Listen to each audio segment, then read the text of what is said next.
Bill from Veneer Machinery.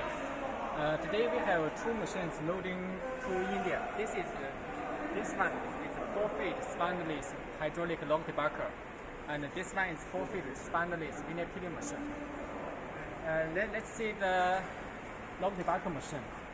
The single ruler and the double ruler motor, we all use 11 kW motor. It is big power, and it is suitable for hardwood log and softwood, any kind of wood log spicy.